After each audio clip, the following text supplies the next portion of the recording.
jusqu'aujourd'hui. Donc, quelle est la définition d'un musulman? Comment est-ce qu'on peut définir un musulman? Eh bien, écoutez, ça dépend. Si vous allez demander au prophète Mohammed sallallahu alayhi wa sallam, vous aurez une définition très claire et très facile. Mais si vous allez demander aux ulama des sunnites, chiites et soufis, vous allez avoir une autre réponse qui sera totalement différente. Et d'ailleurs, on leur a posé la question récemment et j'ai mis ça sur les réseaux aussi et sur notre site web. Et jusqu'à présent, je n'ai reçu la réponse d'aucun musulman, d'aucune musulmane. Jusqu'à aujourd'hui, hein, ça fait plusieurs semaines et j'attends encore. Alors, si on demande au prophète Mohammed sallallahu alayhi wa sallam, eh bien, il l'a dit. Et c'est un hadith très connu. Il a dit Man salla salatana, quiconque prie comme nous, prie la prière musulmane. Wastaqbala qiblatana, et il se tourne vers notre qibla, c'est-à-dire la Kaaba. Wa akala dhabihatana, et il mange de ce que nous égorgeons. Alors il dit Fadhalika al-muslim, celui-là c'est le musulman. Sans plus, ni plus ni moins, c'est ça. Très simple et très facile à comprendre. Donc il faut prier comme les musulmans, se tourner vers la Kaaba en priant, et il faut manger halal. Si vous faites ces trois choses, vous êtes musulman selon le prophète Mohammed sallallahu alayhi wa sallam. Alors ça, c'est à la base. Maintenant, si vous demandez à ulama, alors pour les gens non musulmans qui nous regardent aujourd'hui, sûrement ils vont dire, bah écoutez, une personne qui lit le Coran, qui prie, qui mange halal et tout ça, bah sûrement ça doit être un musulman, non? C'est pas un chrétien, c'est pas un hindou, c'est pas un juif, évidemment. Mais non, justement non. Alors on demande aux ulama, eh ben écoutez, si je lis le Coran, est-ce que je deviens musulman? Ils nous disent non, c'est pas assez. Ok, d'accord, si on prie la salat, les 5 prières quotidiennes, on devient musulman? Non. C'est ça qu'ils nous disent. Si on fait la shahada, on déclare qu'il n'y a aucun Dieu excepté Allah et que Mohammed est son prophète, est-ce que ça suffit? Non. Si on, je sais pas, on fait le hajj? Non. Si on paye la zakat? Non.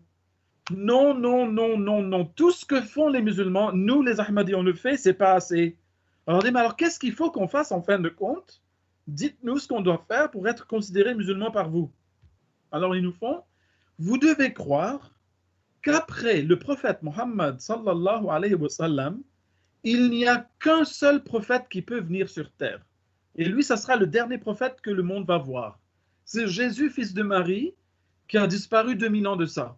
Si vous croyez à ça, eh bien, tout de suite, on vous dit, Masha'Allah, Alhamdulillah, on va vous empoigner, on va vous prendre dans nos bras et on va vous dire, vous êtes musulman.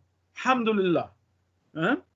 Alors, on l'a dit, ok, d'accord. Alors, même si, comme les soufis, on va danser dans les mosquées, on va mettre de la musique et tout ça, on va se démener comme de beaux diables, ça va, ça passe.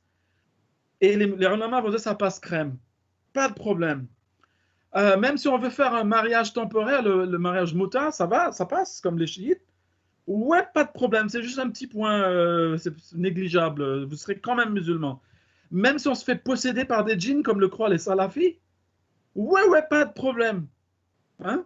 Même si on va prier aux saints dans leur mausolée, sur leur tombe, comme le font les sunnites en Inde, au Pakistan et dans d'autres pays, dans les zawiyas, etc.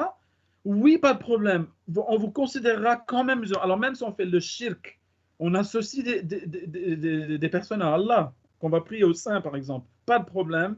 Si on va faire, par exemple, comme ils font le matam, la tarziyya, chez les chiites, ils vont se couper la tête, ils vont se flageller, se fouetter. Ils vont même couper avec des couteaux la tête à leurs enfants. Et il y aura du sang partout. Même si on fait tout ça, on est quand même, alhamdoulilah, on va vous dire que vous êtes musulman.